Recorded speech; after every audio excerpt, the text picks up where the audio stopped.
Welcome to the XY Advisor Podcast, a global community of financial advisors sharing and learning with one another to drive the positive evolution of financial advice. To get involved, go to xyadvisor.com or simply download the XY Advisor app.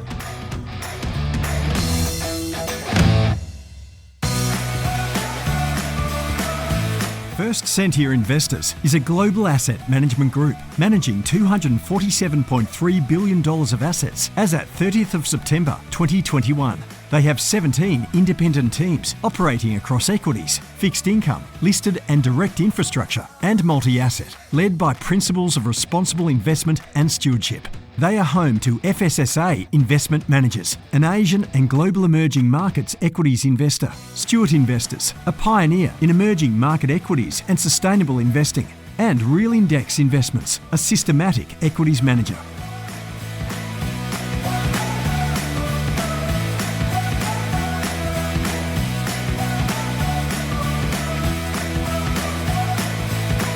Hi and welcome to the XY podcast. Today I've got a gentleman, Jonathan Christie, joining me, and Jonathan has a very, very sort of colourful past. He's a man of Scottish heritage. He spent some time working at university in Birmingham, probably learning very much the Peaky Blinders way of doing business. He's landed in Australia. He's got businesses in Asia. He sounds like a frustrated travel agent, but I'll let him tell you his story. So today, Jonathan Christie, who's the GM of Oreana AFSL in Australia. Welcome, Jonathan. How are you? Good, mate. Thanks for having me, Roxy. Peaky Blinders there. I didn't realise I was like of that ilk, but there we go. Well, I'll let the listeners figure out which part of the Peaky Blinders you are, but maybe at the end. But maybe tell me how you've come to residing in the fair city of Sydney after sort of working your way around the planet. Oh, well, before I start, apologies to your listeners for my Scottish accent. I hope they can understand me. So, arrived here in 2002 and met my now lovely wife, who's Australian, and did the usual UK backpacker, try and get around the world, and then ended up in Bondi Beach and never left. So a pretty common story for a lot of Scottish and English people out there. And how did that? Were you in financial services overseas, or were you literally picking fruit and bumped into a lady and said, "Hang on, I like two things. I like you and this country." Well, it was funny. I was in sort of, the word management consultants bandied around a bit, but it was one of my first jobs out of uni, and I was in the financial services sector. Got made retrenched after 9/11, like everyone else in London at the time, and then just went traveling. So in financial services, but landed in MLC. So my first role was in MLC, which, MLC NAB, and I was there from 2002 to 2016. So they're very loyal to the NAB brand at the time, and they did me proud in terms of helping me through my career. But I ended that relationship in 2016. Yeah. And were you a practicing financial advisor, or were you in the wealth side, or what was it? Oh well, that brought you to here. Yeah, well, I always say that there's the specialists, right? So I've never been a financial advisor, and I sort of hang my hat on that a little because I think it's good not to have lots of financial advisors in a licensee. We've got a number of great employees who have been. And I think for me, my strength has been running businesses, running teams. My last role at NAB was running NAB Private before it was merged into JB Ware, and just bringing more of a strategic and operational lens and not taking anything away from financial advisors at all. It's just never been my skill set, but definitely leverage, the knowledge base of my team who have been.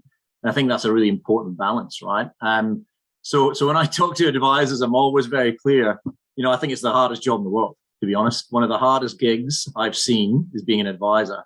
And I think it's underestimated, particularly when you see some of the new young blood coming through. They got to understand the hard work that's involved. So I'm quite lucky that I've never done the hard graft. And having sort of almost a decade at NAB, which I'd be interested to know what were kind of the best aspects of that experience, and also maybe what were the worst aspects or learning experiences, we call them now. But I'd be very interested. Yeah, look, everyone's got their story about an institution, right? Good, bad, and indifferent. And I was at MLC at the time, which became NAB, and I had some great stories.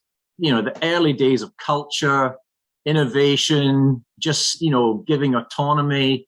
And I think that was a really important part of my sort of background is how do you let people run a little freer Obviously, in how they operate businesses, bigger institutions do things differently. Their risk appetite's different. And I think the NAB acquisition and how NAB view advice did change things. And there was a lot of good things as well, but compliance came constrained. But the biggest challenge was that it just didn't make them money. Okay, so advice was a challenge to an institution like a bank because it just didn't make them money or the return on investment they wanted. And so I think it never really hit that profile compared to typical traditional banking. But the people and how the culture of NAB up until I think about 2013 was awesome. And then it started to change. And I sort of saw advice the writing was on the wall, really. And it was sad to see. And we were one of the first people to exit. So NAB Private moved into JBWA, which is the right thing to do at the time. And I think that business has flourished inside JBWA, which is awesome. But it gave me the opportunity to look elsewhere and to take the learnings and some of the great learnings from the NAB MLC days, as well as some of the challenges that we faced into a new environment. And I think that's a really important thing, right? How do you take the learnings of your experience and apply it differently? Because if you don't apply things differently, then you can't change and innovate. That's my sort of view. And you probably know that as well, Roxy, right? You can't just keep doing the same things over and over again. Yeah, and just to reflect on there, you mentioned, quite brutally that even a business like NAB Private was not able to make money in the changing environment. And from my experience, a lot of financial planners get into this and almost have a social contract with the Australian public to try and do better and to do well. And I know that you're now at Oreana and have been there for some time. What changes did you make, and what culture did you bring with you, and what changes did you make? Because from what I'm reading with Oreana, you were given a pretty blank slate to kick off with there. Yeah. So look, let's be clear. How did Oreana come about? Was actually when I was at NAB Private, we actually sold the financial planning business to Oreana. So Luke Moore, who's now our CEO, was working with me at NAB at the time, and that was actually an expat business in Hong Kong. So we have an office in Hong Kong with an expat financial planning client base as well as a local client base. And we sold that to Oreana. And then I was brought back into the business as a director, responsible manager in 2018. And what we decided during the crazy time of the Royal Commission is let's start a licensee. And I sort of had this crazed sort of look from people is why would you do that during that time when it was one of the hardest businesses to get into, and it still is today. But we saw an opportunity. We had some really great relationships and great advisors from our days at NAB, Godfrey Pembroke particularly. And we had an opportunity we wanted to work with some of those practices to start again, right? To really go, well, what do we need to do and what do we not need to do? Because I think my experience at NAB was they did a lot of things that weren't required for their own reasons. And so what Oreana allowed us to do was blank sheet of paper, as you say, Roxy, and to go, well, how do we want to build this? And what are the learnings that we can take from our experiences, not only me, but financial advisors? And so the advisors who joined us first sort of led the strategy, led the design. Like, how do we do this? And we're still changing today. And I think culture is the most critical thing. So how do we work with the right types of advisors and challenging the right things? But the conversation and how you do that has got to be professional and it's got to be respectful. And I think if we have a licensee, or me as a service provider licensee, if we can have advisor-led conversations where we listen and consult, we get the right outcomes for clients. And that's how I approach everything.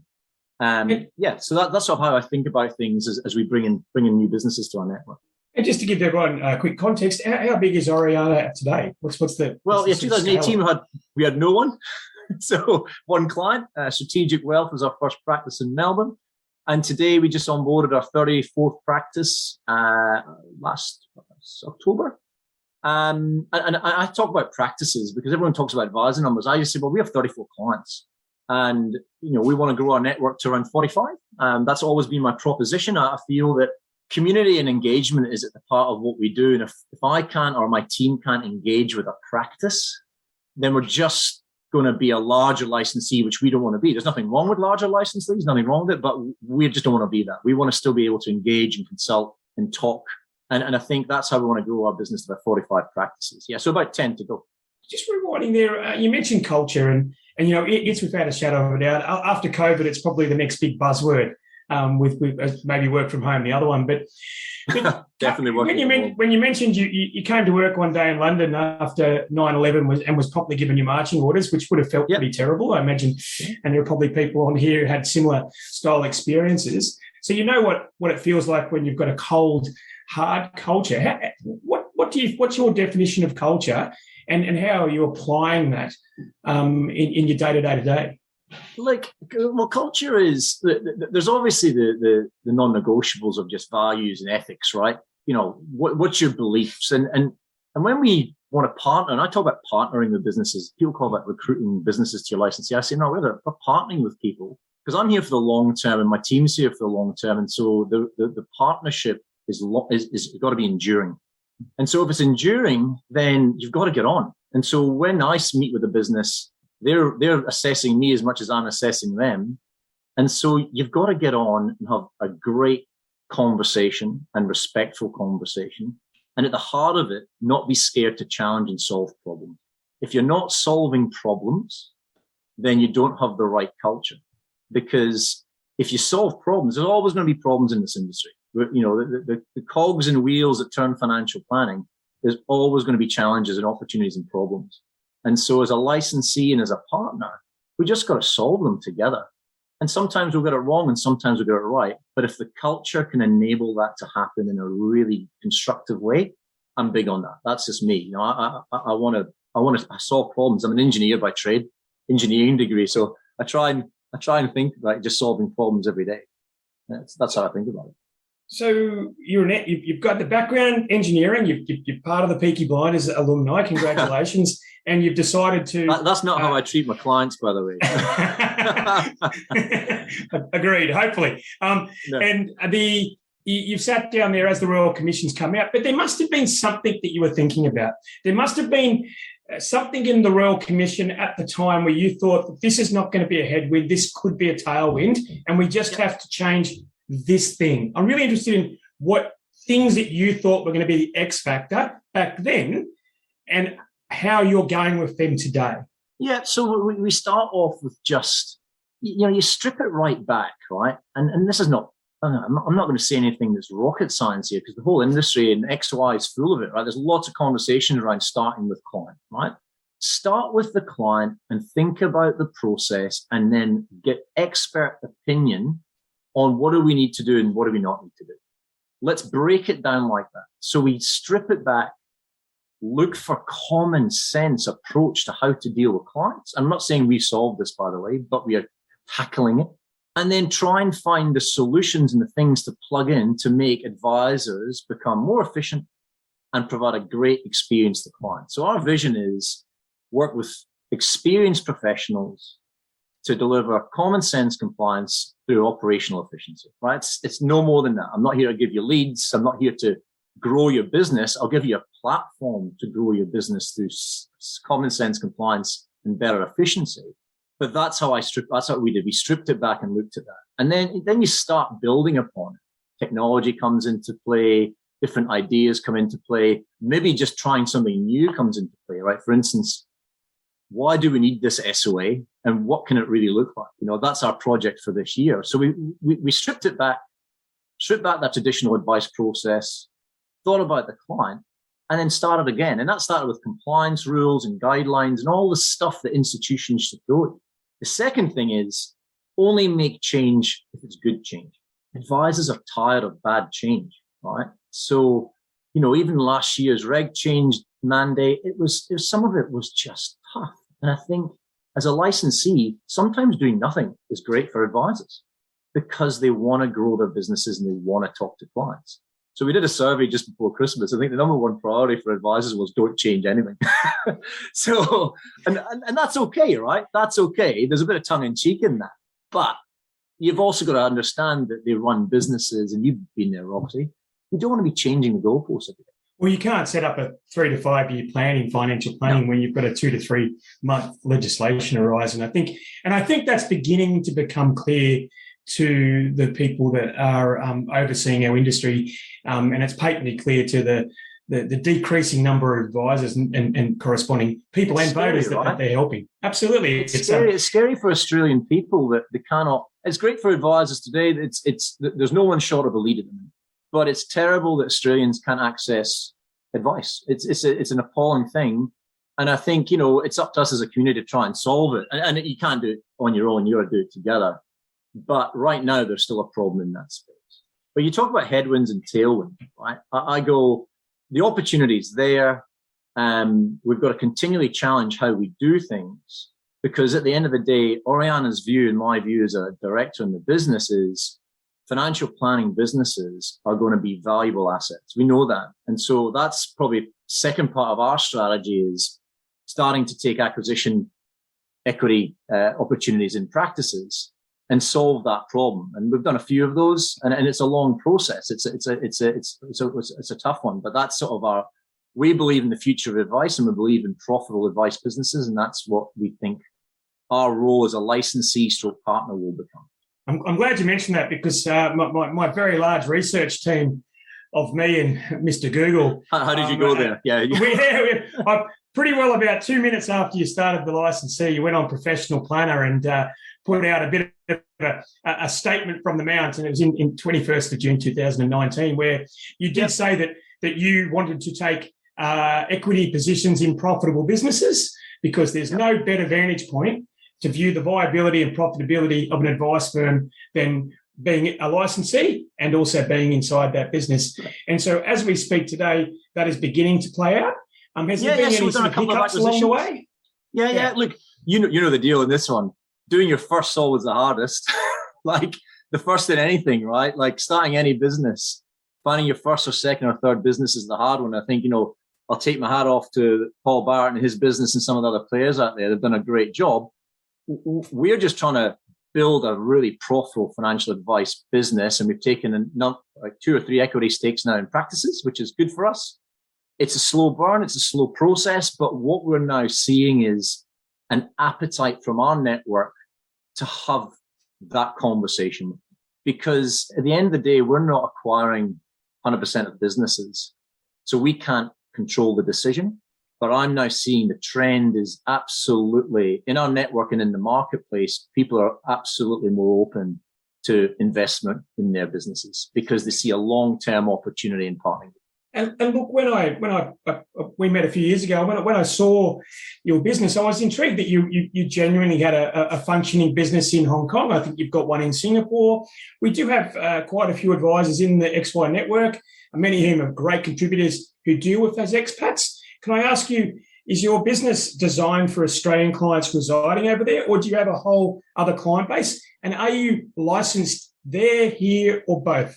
Yeah, look, and I'm I'm obviously across that business in detail, and Luke Moore, our CEO, he's up there running that business, but I can give you my view. Look, at the end of the day, XY Advisor, they're moving around the world, right? Guess what? Everyone's moving around the world. Expats are everywhere.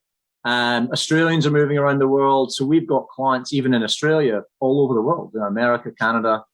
And so if you're not trying to address that topic and that type of advice, then I think there's an opportunity missed. So in Hong Kong at the minute, we've got an Australian expat book, and that they're dual license. We can provide advice not only in the Hong Kong dollar or Chinese market, but also in the Australian market.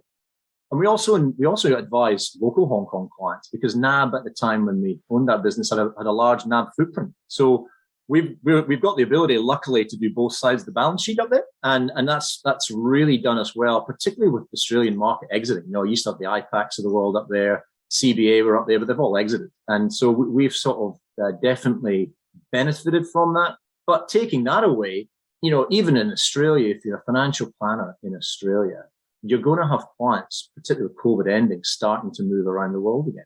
And what are the needs of clients, and how do you address them? And one of the impediments, or I suppose a big part of everyone's got change fatigue, but also everyone's got risk fatigue as well.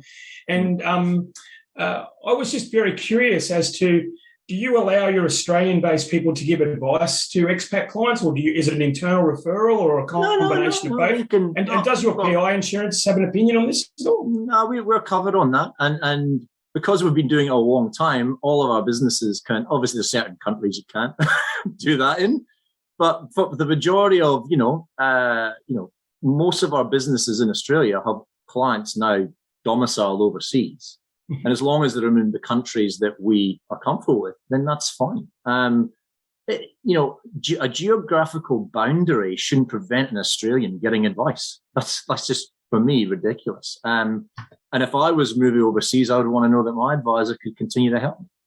Because that's a part, again, it's helping clients. So how do we help the client at the end of the day? And then let's work out the process before that. So, and that's how we approach everything in the licensee. And I sort of hate the word the licensee because it's sort of that old school dealer group licensee model. Again, I don't know. I'd love to change our name just to something like a partner, but that's what we do every day. Well, you can. It can be this can be your platform. I can change it now, mate. I can change it now. Jonathan. Oh, mate, I'm not that creative, mate. I'm going to have to engage you on those sorts of ID generations. But that's what we try and do. It's when we started out the licensee a couple of years ago, that the first joining businesses sort of said, even simple things. Do you know that X-Plan doesn't work if you do it this way? Why can't we configure it this way? Do you know that we just don't have a file note structure? So let's go and build a file note structure online. It's simple things like that you got to start doing. And my view is, and the engineering head kicks in, is if we're not continually changing things for the better and thinking about new ways of doing things, not to disrupt the business, but just so we're not getting stagnant and standing still, then why are we doing it? Like we should always try to be moving forward. And that's what's happened with our network. They've come with ideas and we've listened, and no idea is a bad one. And I think because of the nature of the types of advisors we work with, they're all fairly like-minded. I know a lot of people say that, but they are. And they genuinely are trying to solve problems that each other have. And I think, when we first started the business, we built a file note tool, right? We didn't buy one off the shelf. We built it through a tool called FormStack. We built all our file note structures in there so advisors can follow a logical process, which is online. And guess what? We FormStack everything now. Every form in our licensee's FormStack. And that was an advisor idea. And now we plug and drag in software to things. So all of a sudden you've taken we've got to solve a problem around a file note. And that tool in our business now is used for everything. Simple ROAs, non-approved product requests, even our internal stuff. And that's just a great example of an advisor idea that's now integral to our business. Perfect. And I suppose the question of the impact of COVID with most people in Australia has one dimension, but with yourself, you grew up in Scotland, so Dundee, mate. You've got Dundee, very Dundee. Dundee. You grew up in Dundee. You've got business partners in Asia, and you're working and living in Sydney. How has COVID panned out the last couple of years, and have you found it a detriment, or has it been tough for you? Well, on a personal level, right? It's emotional. I'm not going to take away the COVID thing. Just being away from your. Well, I'll tell you this. This is how I sold it to my mum when I first arrived in Sydney, 2002.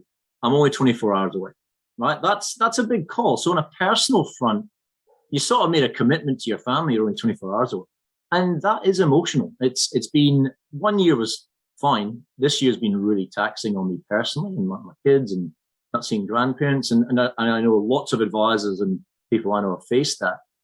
So I find that trying to operate and build a business, and building a business is not a hard thing. It's a pretty difficult thing with that sort of environment. It's difficult. And I struggled last year. In fact, 2 years ago, I really struggled with the first lockdown. It was a really difficult process to try and function and build a business as well, whilst managing that balance of not seeing family. Yeah. I suppose one of the aspects of that was that so many people, no doubt, within your business, your advice network, and everyone else was going through it as well. So, being able to innovate from out of that works. Yeah, well. And I think innovation, it's funny, right? Everyone talks about innovation. Innovation can be small and big. Okay, I'm sure you think about your career, Roxy, about some of the smaller things that you've done have probably been really more innovative than some of the bigger things, right? And I think what I've been really amazed to see is just for the ability of advisors, and this is why this industry is brilliant. Advisors have a tough game, but they're resilient and they push through and they come up with ways of doing things better. And what I find our role in that is to listen to people, to listen to why they're having these challenges. And again, innovation could be technology based, but it also could be something as simple as stop doing that. Like, you don't need to do it anymore. And I'm a big fan of stop doing things. You don't need to keep starting things. Well, one of the classic stop doing things that's happened the last couple of years is people coming into your office for every single meeting. And correct. And I'll go through a bit of a personal story of mine on how relationship management's evolved. And you mentioned earlier that people don't have a problem with clients, and I agree. But sort of 20 years ago, one of the innovations that I did, one of the small ones, was that I set up a childcare facility so when clients came in, they could put their kids into my facility. And I basically stole the idea from IKEA. If you've ever been to IKEA, I don't know if they do it anymore with COVID, but there's a big ballroom and you throw your kids in there and then you go out to a restaurant for 3 hours and come back. Or alternatively, you can shop there. But and so that worked really well, and people brought their kids in and we did work. And then I found that I didn't have to do an activity center anymore because I just hand the child an iPad. That was about 2010. And that worked really well. And then basically overnight, we shut shop because no one could come anywhere. And we realized that the kids can be at home watching TV in the other room and the parents can be Zooming you here. So it's one of the things that there's change. There's been change in the advisor landscape, and we do focus inwardly, but there's been massive change in the rise of the consumer in how they obtain information. You know, a lot of information is readily available, and maybe in a sec you can go into Oreana, adds a lot of value around that research and investment, but how they obtain information and how they engage you. And a question I have is what kind of, with Oreana itself, do a lot of your advisors, are they going to stick with online or Zoom meetings, or do you feel like it's back or a hybrid? I don't look, and this is the thing, right? So again, one of our principles as a licensee partner is, here's your swim lanes, but you're your own business, right? And how you operate that and engage with clients is your way. So every advisor is different, you know that. And everyone's got a different view or a different version of the same sort of story sometimes. And I think it's interesting to see some advisors are dictating how that change is occurring, and others are just letting that change happen to them based on what clients want. So some businesses will default move everyone to a virtual environment, and others will just see how clients want to engage. And I think it'll vary depending on client type, age, and how comfortable they are, even regional sort of areas as well. So I don't think there's a one size fits all answer, but what is clear is everyone's adaptable to move from face to virtual to a blend of both quite quickly. And I think that's a huge shift, particularly from a cost perspective and thinking about resourcing and how you think about your office location and what do you need. That's really changed the game in terms of thinking about the business model and the implications of that. So if your principle is that you can deliver a client experience in whichever format you can, then your business has got to allow for that. And I think businesses are doing that really well. I think that they've really worked that out as a whole. I was, the way in which you run a team, from talking with some people who work in your organisation, it's an open door kind of. I heard you've been picking the brains of some of my team members, which is always a scary thing. Yeah, it's called stalking. It's stalking. Yeah, you've been doing your stalking thing then. Yeah. You'd be surprised how many questions that they've given me, and how few of them I'm legally allowed to ask you in a public forum. But of the ones that I've been able to edit down, you run a lean team. Yep. You've got 34 practices on now, and you're aiming for 45. Just explain the team, where they're located, and how you run that lean team. Because it's old financial planners and old licenses were a particular business model that were able to support a different structure because they receive different sorts of income streams. So very curious as to yours. Yeah, sure. So when you build a licensee, right, you're obviously building it from the principle of that we just get fees from advisors.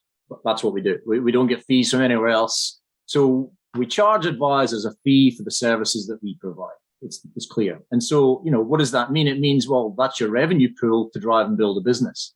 And so we made a decision. I made a conscious decision early on is you bring in specialists to do specialist work, and you build a team that can deliver value from their own skill set. So we made a decision never to hire compliance people. We outsource everything. And the reason for that is I'm not a compliance person. I can manage compliance. I understand it. I'm a responsible manager, but I want specialists doing the job. The role of the licensee is to challenge the role of compliance. And that's how I think about things like that. So in an audit debrief for us, we've kept it very lean on our end because we're the referee between the auditor and the advisor.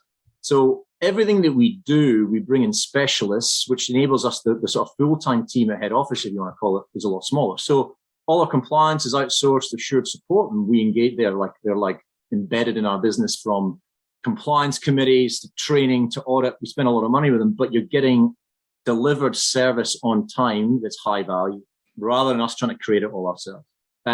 X-Plan, we bring in, we have an X-Plan specialist internally, but we also leverage an X-Plan specialist externally. So again, maximizing the value of specialism. So internally, we have operations. We've got a research and investment team. We've got a head of advice, and we've got an X-Plan specialist and myself, and we keep it like that. And that's pretty tight, but leveraging specialists where we can. And, given that the people that are listening today potentially could be in a position where they're either thinking of joining a licensee or starting their own, would you mind sharing some of the compliance outsourcing, or maybe if you give us some details, I can chuck them in the links at the end, just on who you're using and how it works. Yeah, so look, it's not, again, every licensee, I'm not going to say that we are doing things completely different to every other licensee out there. Licensees' values propositions will depend on what you need as a practitioner. From large institution to self-licensing, you as a practitioner, then you need to work out what do you need and what do you value. And I think the survey that we did with our practices before Christmas is what do they value? And they value the ability to talk with a team that understands, truly talk, not just send an email and hope it gets a reply in a couple of weeks, but actually for us to sit on a call. And it's not just me, it's my team, it's the compliance team, it's the and it's a team-based approach around problem solving. And so if I think about it like that, that's how I approach every practice. So if you're a business that needs team-based approaches with specialists to solve problems to help you, then we might fit. If you don't need that, then look somewhere else. At the center of that as well is just community engagement. So all of our businesses know each other, we get on, we bring them together even virtually. And because we're small enough, it's very engaging. So the conversations and the relationships that are formed are getting there.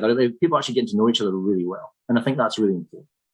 I don't think I answered your question, but that's sort of what I'm thinking about. But yeah, so assured support are our compliance specialists and OPEX are our X-Plan specialists. Thanks very much. And given, when you're talking a bit about bringing people together and ultimately that requires leadership, two questions. Have you worked under any influential leaders that have molded the way you lead? And I suppose just broadly explain, what is your leadership style?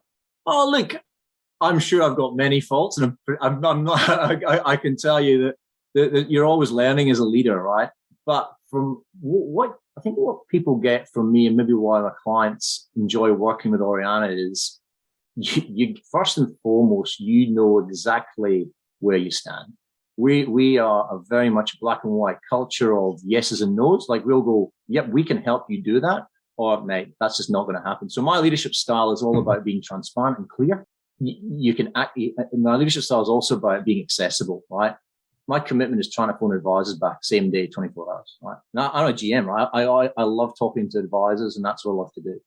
So, also giving the team autonomy, right? And not being scared to let people run and try and solve problems themselves and solve problems with advisors. So I think they're really important. And I sort of learned that from my MLC days.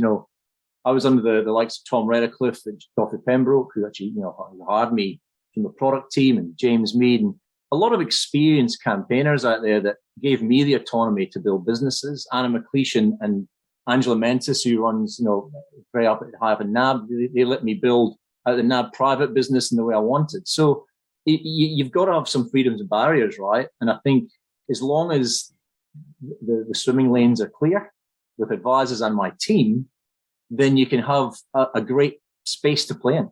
And I think if you can create an environment in which to challenge and discuss things, and it's not whinging. I hate people who whinge, and, people who come with a problem but no solution drives me insane. And so when I get that type of a culture, I just walk away. I can't deal with it. I need people to come with solutions. And I think that's the sort of culture we've built at Oreana. And look, you've just said how accessible you are. And earlier you said you'd like to let people run freer and all of that. But if I'm playing devil's advocate, you're married, you're a parent, you're pretty busy. How do you keep the balance? And what is it that you do personally to unwind and distance yourself and recharge? I mean, in an era of recharging and mental health and whatnot, what do you do to do that? Yeah, I think it's a good question, right? You sometimes forget about your own mental health. I've been worried about, clients and advisors and how they've been going. I'll answer that in a second. But the first thing that's really important is the role I have suits my skill set, right? That's why I can't be a financial advisor, because that role is a completely different one. And the resilience and the ability for advisors to manage what they do has been one of my things top of mind. So you sometimes forget about your own mental health, but it does get quite stressful.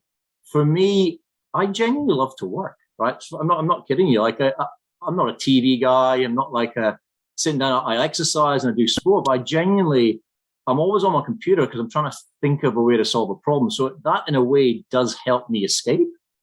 But in my personal time, I try and pretend to play hockey still, played it for many a year. I made a comeback 3 years ago. And I haven't finished the season yet because of COVID. So hopefully this season we'll actually get to finish one. Just spending time with my family and socializing. Like I genuinely love a face-to-face conversation, right? I've missed getting on a plane. I know you, Roxy, we all love a chat, right? And it's been I'm a bit over doing things on Zoom. And so getting out and about and seeing advisors and seeing clients and being out with friends and family is really part and integral to the sort of person I am. And, we had we got all the advisors together in New South Wales just before Christmas there. And that was a great time because it was great to see people again. Unfortunately, we just had to cancel our conference for the third time. It's just not going to happen. And the thing is, the bit of feedback is advisors don't want a virtual conference. They want to get in front of people and socialize. And that's the sort of person I am. And that's sort of where I get my release from. I'm going to ask you a question now. And it's I suppose coming at the lens of what kind of practices, not just the ones you've got, what kind of practices do you see are good practices or growth-oriented practices, and how are they composed versus ones that you think what might be sort of a model that's more yes to you? You'd have to use this as your filter. So what do you see as a good... Let's focus on the positives, not the negatives. What do you see as the type of practice you want to be involved with?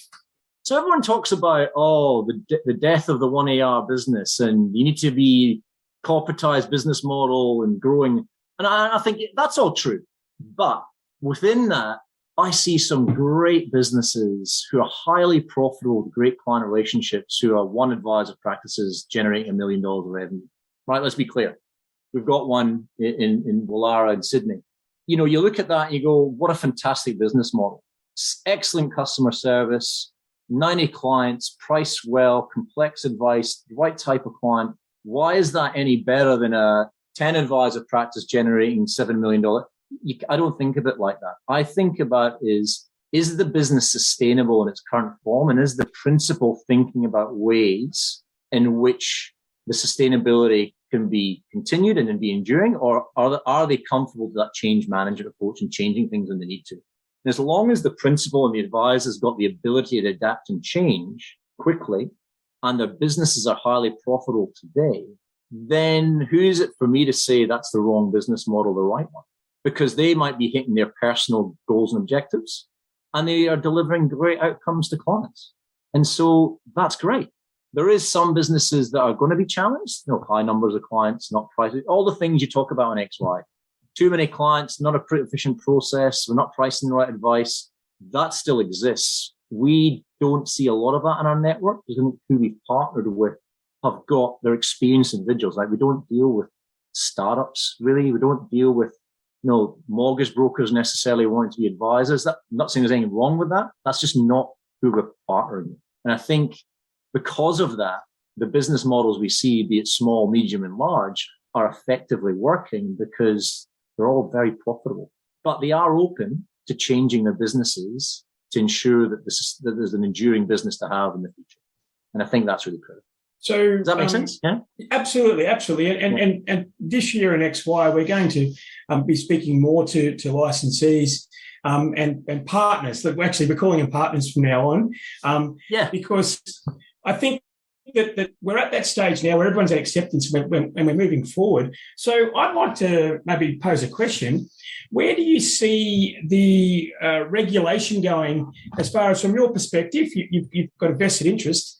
There's talk about sort of a loosening of education standards came out. There's talk about a potential deregulation. What's your thoughts and what would be your wish list?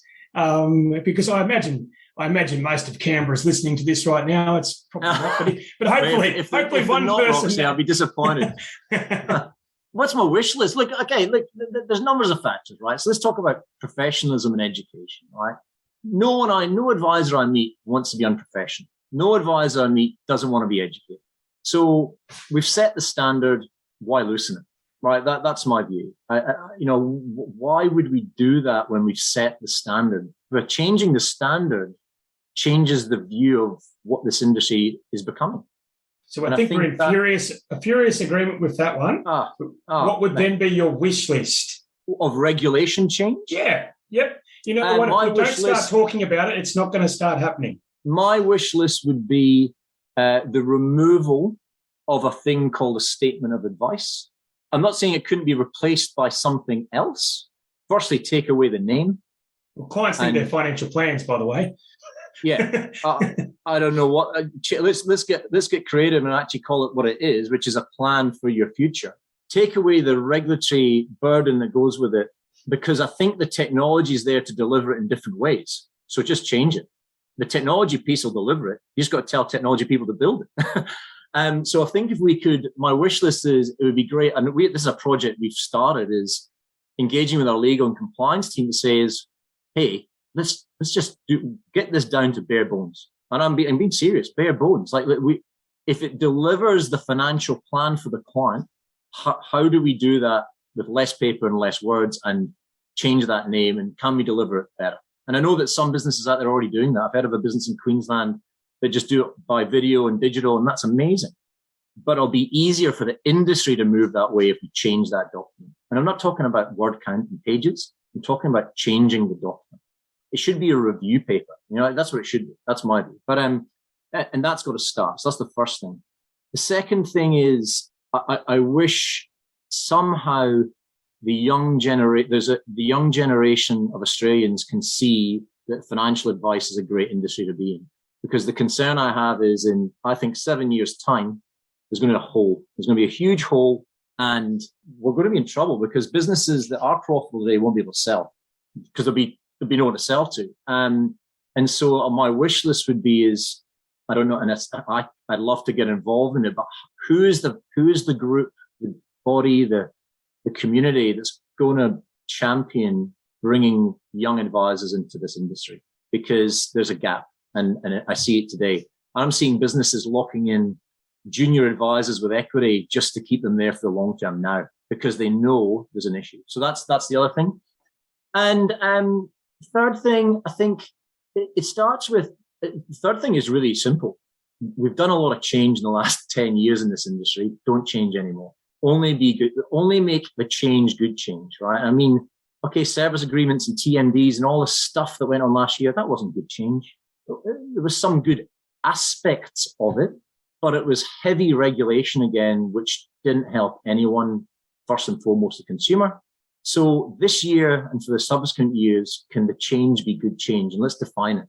Things that will help get advice to clients in a more cost-effective, more engaging way. And if we can do that, that starts with regulation, and it starts with like licensee communities and advisors coming together to talk about the problems, which I think is happening. And I think XY is a great example.